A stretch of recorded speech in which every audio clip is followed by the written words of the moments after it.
Tuhan, saat yang sungguh kita nantikan, mengambil bagian yang terbaik untuk duduk diam di kaki Tuhan.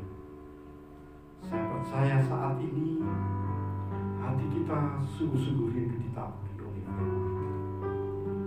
Mari saya ajak kekasih Tuhan untuk mengambil waktu untuk berdoa, membuka hati kita masing-masing untuk mengalami firman.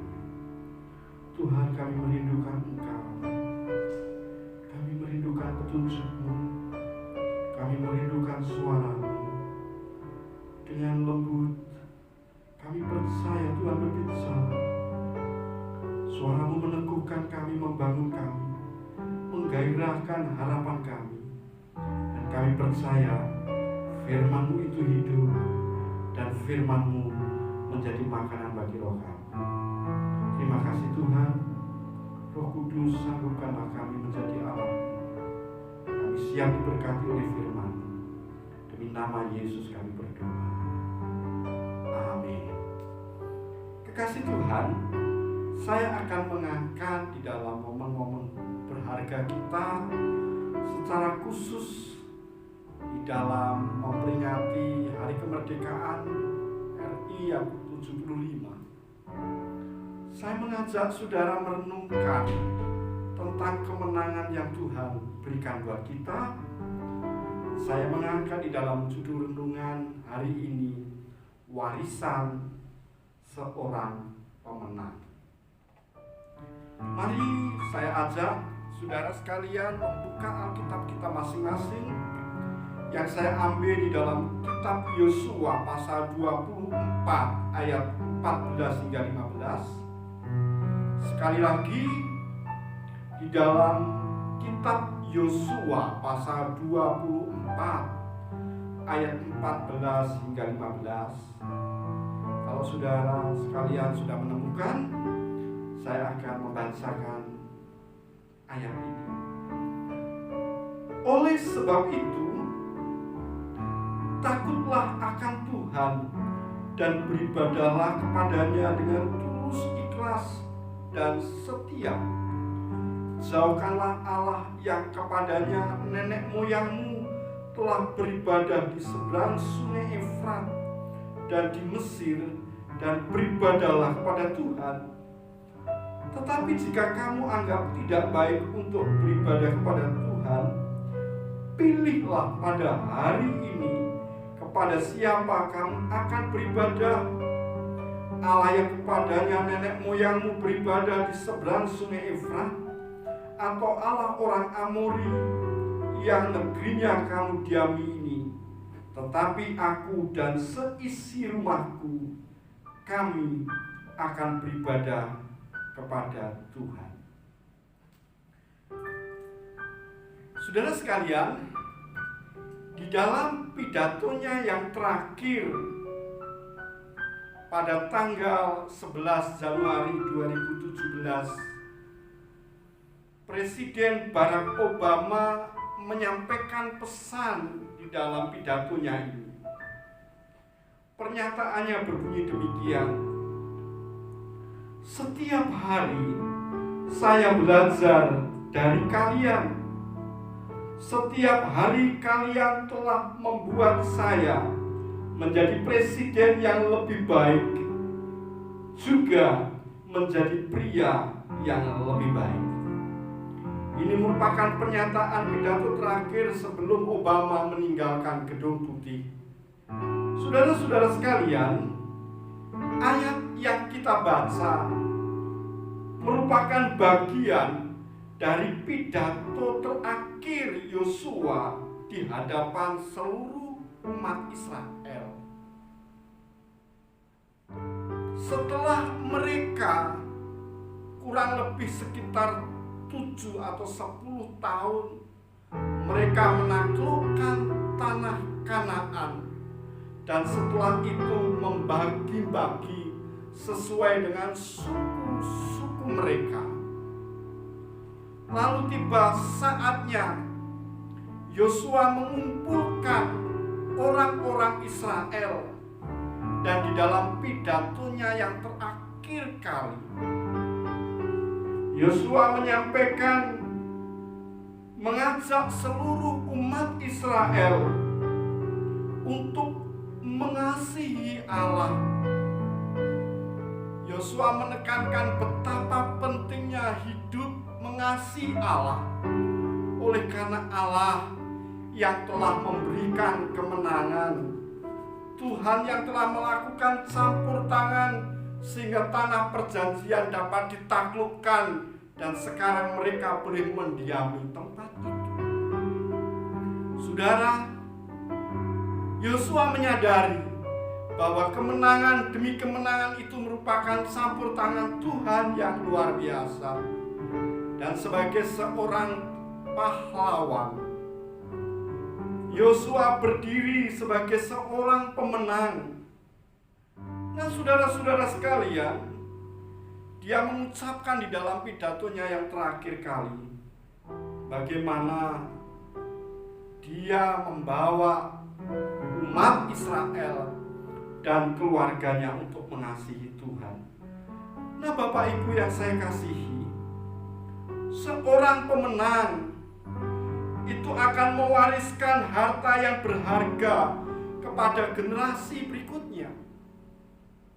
Saudara dan saya adalah seorang pemenang.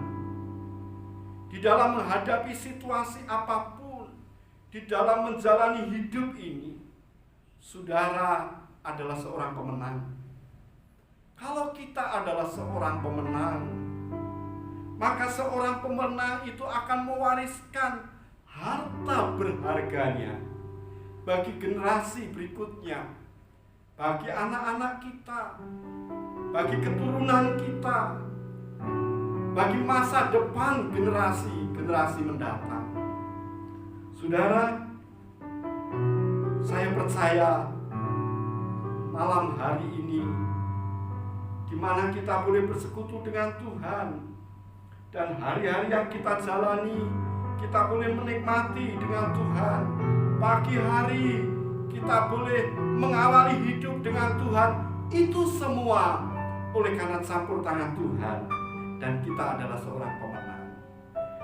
Nah, Bapak Ibu yang saya kasihi, dengan sederhana, pertanyaan yang saya ingin bagikan buat kita semua, sebenarnya apa yang kita wariskan? Legacy, warisan apa yang saudara dan saya berikan? Jenis warisan apa yang akan kita tinggalkan?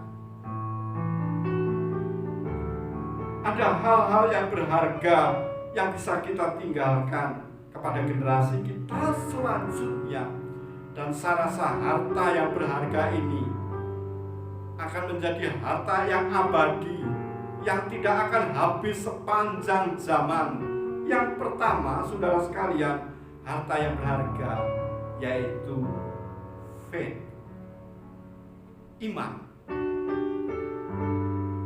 Harta yang berharga bagi seorang pemenang itu adalah iman. Saudara, tahukah Anda, jantung kita memompa darah sepanjang harinya sebanyak 900 liter. Dan mengaliri seluruh saraf kita sepanjang 60 km. Jantung itu tidak pernah berhenti berdetak sedetik pun. Saudara, jantung kita itu merupakan bagian yang vital bagi tubuh kita. Jantung kita itu bekerja aktif di dalam hidup kita. Ada orang yang pernah mengatakan bahwa doa itu merupakan nafas orang percaya. Dan saya percaya iman merupakan jantungnya. Jangan pernah memiliki iman yang berhenti sedetik pun Dan iman itulah yang akan mempengaruhi hidup kita. Iman akan mempengaruhi kesehatan kita. Iman akan menentukan perspektif ilahi bagaimana kita menjalani hidup ini. Iman akan memberikan dampak kesembuhan bagi kita. Iman akan membangkitkan gairah dan pengharapan kita. Saudara, kalau kita kembali kepada teks tadi, Yosua sedang mengingatkan betapa pentingnya orang Israel hidup mengasihi Allah. Betapa pentingnya, saudara sekalian, orang Israel menyembah Allah. Betapa pentingnya orang Israel hidup di dalam Allah. Mengapa demikian, saudara sekalian? Iman, kepercayaan kepada Allah secara total yang menentukan orang Israel hidup untuk melihat campur tangan Tuhan yang luar biasa. Kita tahu, saudara sekalian, bagaimana pada waktu Yosua menggantikan Musa lalu masuk di tanah perjanjian. Secara akal tidak mungkin mereka menaklukkan baik itu penduduk orang Kanaan yang dikenal dengan penduduk raksasa dan juga medan yang mereka hadapi. Kita menemukan di dalam pasal-pasal awal bagaimana mereka menghadapi tantangan yang begitu berat, di mana sungai Yordan sedang banjir dan sulit orang Israel menaklukkannya. Setelah itu kita menemukan bagaimana tembok Yeriko yang begitu besar, yang begitu tinggi, dan tidak mungkin orang Israel untuk meruntuhkan. Kita menemukan bagaimana Allah itu bekerja luar biasa di sepanjang pasal demi pasal. Bagaimana Allah terlibat aktif dan campur tangan di dalam peperangan orang Israel. Allah lah yang membendung sungai Yordan. Allah lah yang meruntuhkan tembok Yeriko. Allah lah yang menghentikan matahari. Bahkan Allah yang menghujani orang-orang Kanaan dengan hujan batu. Saudara-saudara sekalian, kita menemukan bagaimana Allah bekerja luar biasa. Lalu saudara sekalian, itulah yang diingatkan oleh Yosua, bagaimana Tuhan bekerja. Tuhan campur tangan.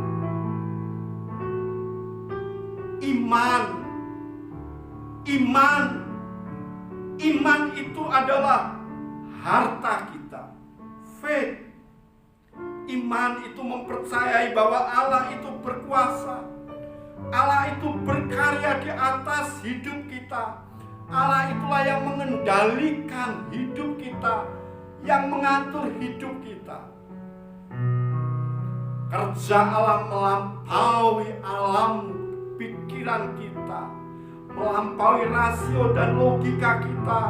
Allah berperang dan Allah menyatakan kemuliaannya dan kemenangannya di atas Israel dan juga di atas saudara dan saya. Orang yang punya iman itu mempercayai Allah dan sekaligus mempercayakan secara total seluruh hidupnya kepada Allah. Iman itu membawa kita untuk mengasihi Dia dan berbakti dengan sepenuh hati. Kepada generasi-generasi selanjutnya, apa yang mereka akan dapatkan dari kehidupan kita sebagai ayah, sebagai orang tua, sebagai pemimpin? Mungkin barangkali kita tidak memiliki harta yang melimpah yang perlu kita tinggalkan, tapi ada satu nilai yang bisa kita berikan, yang bisa kita wariskan bagaimana iman kita kepada Tuhan secara pribadi, dalam bentuk kasih kita, dalam bentuk kerinduan kita, dalam bentuk keberbaktian kita. Kasih Tuhan, ini merupakan sesuatu yang penting, yang berharga. Barangkali harta yang kita miliki akan segera hilang, habis. Tetapi iman yang kita punyai akan berbicara sepanjang zaman, dari generasi ke generasi. Iman itu adalah harta kita. Saudara, hanya dengan iman kita bisa memandang hidup ini dari perspektif surgawi. Kita bisa berdiri teguh, kita bisa melayani Tuhan, kita bisa menjalani hari-hari ini. Itu oleh karena kita memiliki iman. Dan iman kita menembus di dalam perspektif surgawi. Kita bisa melihat Allah itu bekerja melampaui apa yang sedang kita pikirkan. Saudara, Yosua menekankan betapa orang Israel harus mengasihi Allah, oleh karena Allah yang bekerja di atas mereka, Allah yang memberikan kemenangan buat mereka, dan Allah yang sama, Allah yang melakukan ini buat kehidupan kita. Tuhan memberkati kita. Saudara, yang pertama adalah faith, iman. Lalu selanjutnya, kekasih Tuhan, apa harta yang kita tinggalkan sebagai seorang pemenang kepada generasi-generasi kita selanjutnya?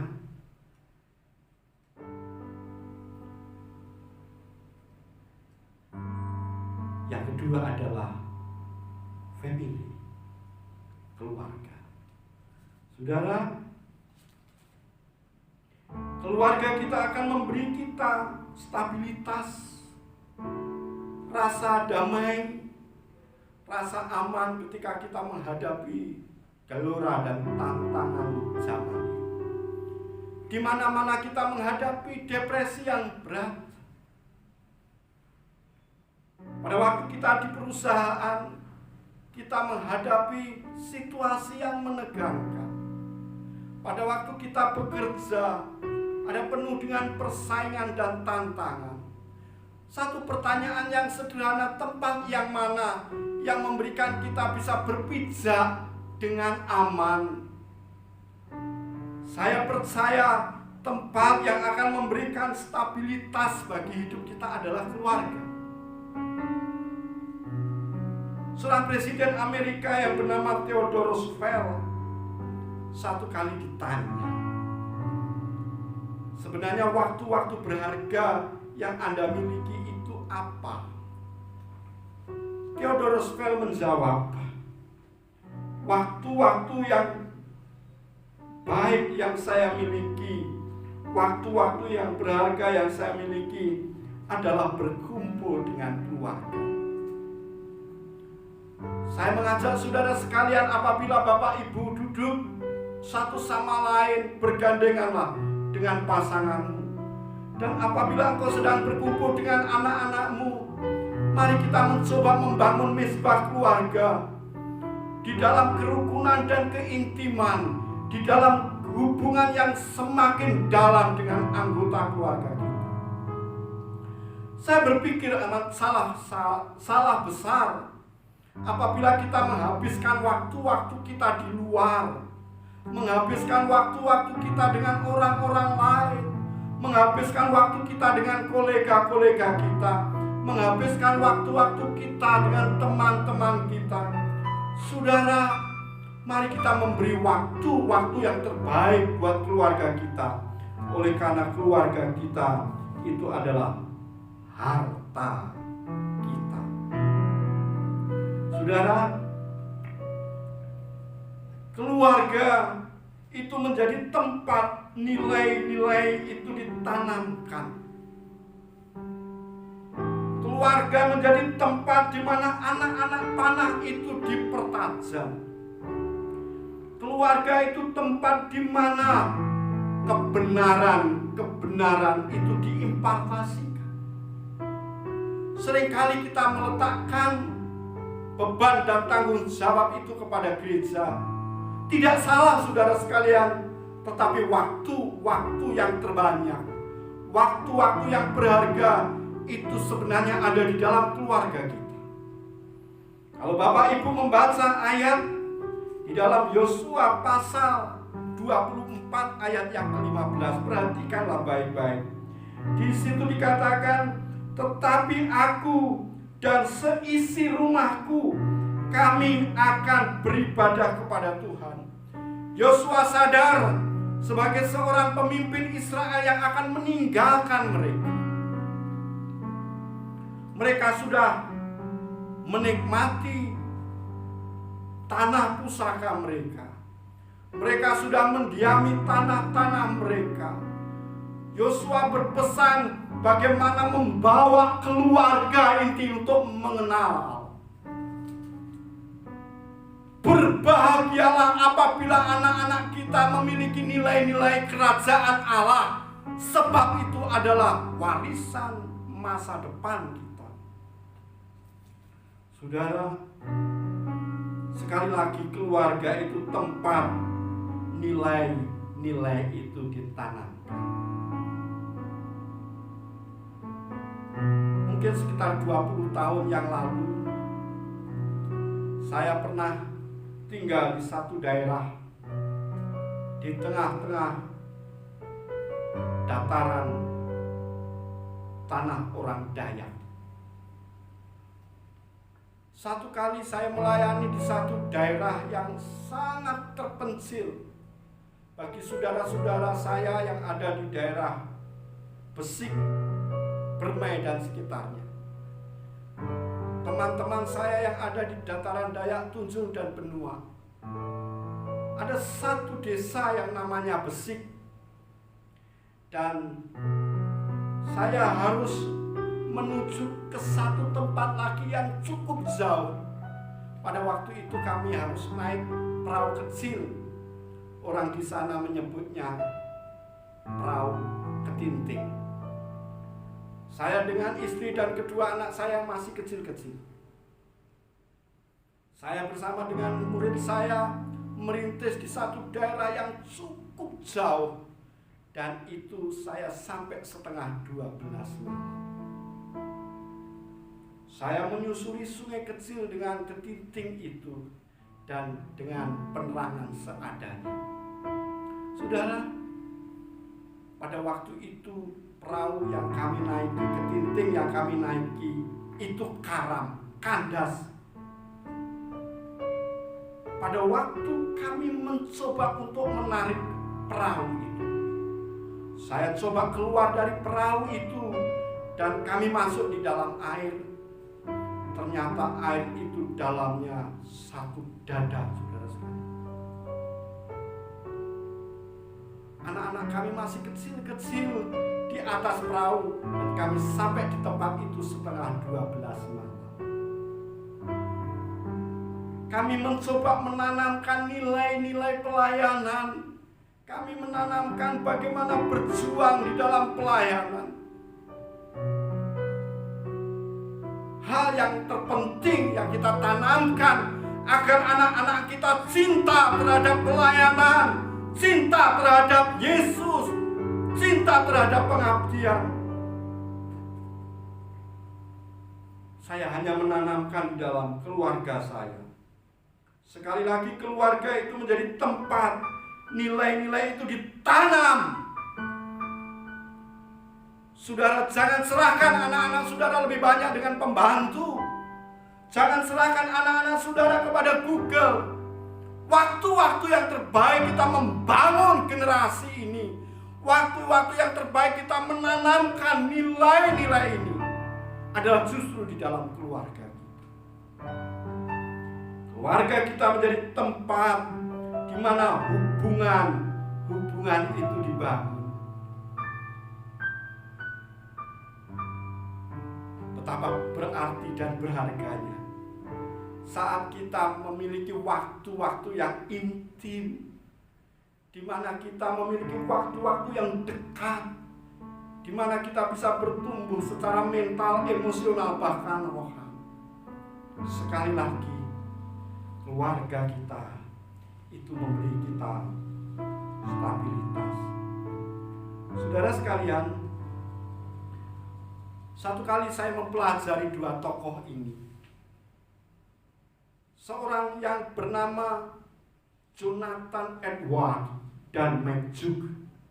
Saudara, dari seorang yang bernama Jonathan Edwards ini, saya menemukan ada pohon yang ditanam dari seorang laki-laki ini, dan itu bertumbuh dari generasi ke generasi. Dari satu orang yang bernama Jonathan Edwards, maka di sana lahirlah ada 300 orang pendeta, ada guru besar, ada orang yang sungguh-sungguh melayani Tuhan di bidang agama. Jadi dari keturunan Edward itu ada 300 orang pendeta, guru besar di bidang agama. Selanjutnya ada 120 orang profesor. Mereka adalah guru besar di bidang akademis. Ada 110 orang pengacara. Ada lebih dari 60 orang dokter. Ada lebih dari 60 orang penulis buku-buku yang bermutu. Ada 30 orang hakim. Ada 14 orang rektor. Ada 3 orang anggota Kongres Amerika. Ada 1 orang wakil presiden Amerika, dan sisanya pemilik pabrik di Amerika Serikat. 1 orang ini, seorang yang bernama Jonathan Edwards, meninggalkan pengaruh besar bagi keluarganya, dan kita baru mendengar bagaimana dampak besar bagi generasi ke generasi berikutnya. Sebaliknya, saudara sekalian, saya menemukan catatan dari riwayat seorang yang bernama McJook. Dari pohon keluarga McJook, seorang ateis, menikah dengan seorang perempuan kafir dan meninggalkan 560 orang keturunan dari generasi ke generasi. Dari McJook ini lahirlah 310 orang yang mati sebagai pengemis, 150 sebagai penjahat, 100 orang sebagai pecandu alkohol, 7 orang pembunuh, dan setengah keturunan perempuannya adalah seorang pelacur. Saudara, pertanyaan yang sederhana ketika kita mendengar refleksi dari 2 tokoh ini, bagaimana kita sebagai seorang ayah, bagaimana kita sebagai seorang pemimpin keluarga, bagaimana kita sebagai seorang pemimpin di dalam gereja, keluarga kita adalah harta berharga bagi kita. Sekali lagi, bagi saudara yang dekat dengan pasangan Anda, peluklah erat-erat. Dan apabila engkau duduk dengan anak-anakmu, mari kita bergandengan tangan bersama-sama, dan kita mulai sepakat bahwa keluarga kita adalah harta berharga kita. Yang terakhir, apa yang diwariskan oleh seorang pemenang? Seorang pemenang mewariskan yang terakhir adalah friends. Saudara, sahabat itu memberi kita kepenuhan. Kalau Bapak Ibu membaca di dalam Bilangan 13 ayat 30, bagaimana pada waktu Musa mengutus 12 pengintai, 10 pengintai membawa berita buruk, lalu itu mengecilkan iman, mengerdilkan semangat mereka untuk menduduki tanah perjanjian kelak. Tetapi ada dua orang sahabat yang bernama Yosua dan Kaleb. Hati mereka sungguh-sungguh taat kepada Tuhan. Mereka meyakini Tuhan dengan sepenuh hati. Dan di tengah-tengah tekanan yang berat itu, dua orang itu tetap menunjukkan hubungan yang dekat. Semua orang-orang Israel generasi pertama dihabisi Tuhan dekat sungai Seret, dan hanya ditinggalkan dua orang, yaitu Yosua dan Kaleb.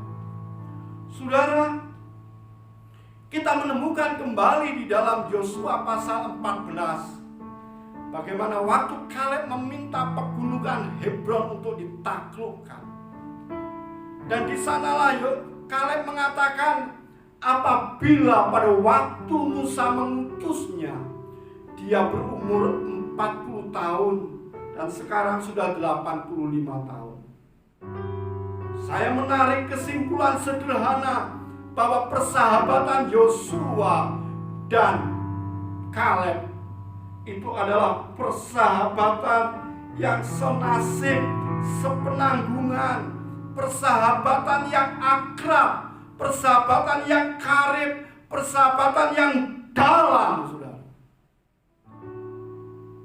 Mereka mempertaruhkan nyawa bersama-sama. Mereka mempertaruhkan iman bersama-sama. Mereka merayakan kemenangan bersama-sama.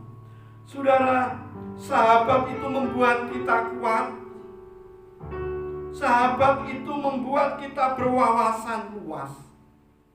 Sahabat itu membuat kita bertanggung jawab. Ada akuntabilitas di dalam hidup kita apabila kita memiliki sahabat dekat. Saya percaya apabila kita memiliki sahabat dekat, kita akan jauh dari namanya kejatuhan di dalam hidup ini. Ada orang-orang di seputar kita, ada orang-orang yang mendampingi kita, ada orang-orang yang mengingatkan kita, ada orang-orang yang bertanggung jawab kepada kita.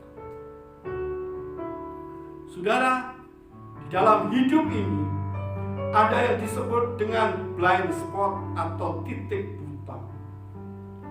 Titik di mana kita tidak tahu, titik di mana kita tidak mengerti kelemahan-kelemahan kita. Sungguh apabila kita memiliki sahabat, sahabat itu adalah sahabat yang memberikan kita hidup sungguh bermakna. Charles Haddon Spurgeon satu kali berkata demikian, ukilah namamu di hati sesamamu dan bukan di atas batu nisan. Saya ingin berbagi, saya ingin membangun persahabatan dengan teman-teman sepelayanan. Saya ingin berbagi dengan sahabat-sahabat saya. Saudara, betapa pentingnya kita memiliki sahabat. Mari kita merayakan kemenangan bersama-sama dengan sahabat kita. Kita bisa menangis bersama-sama dengan sahabat kita. Kita bisa bersuka cita bersama-sama dengan sahabat kita. Saudara, John Maxwell satu kali mengatakan demikian, kebanyakan orang tidak dapat memilih kapan atau bagaimana mereka akan mati, namun mereka dapat memutuskan bagaimana mereka akan hidup. Sekali lagi, 3 hal ini yang kita miliki dan kita jadikan harta yang berharga. Yang pertama adalah faith, iman kita. Yang kedua adalah family, keluarga kita. Dan yang ketiga adalah friends, sahabat kita. Tuhan memberkati kita. Mari sama-sama rayakan kemenangan. Seorang pemenang mewarisi harta yang luar biasa, yang tidak akan punah di di sepanjang masa dan di sepanjang zaman. Tuhan memberkati kita. Amin.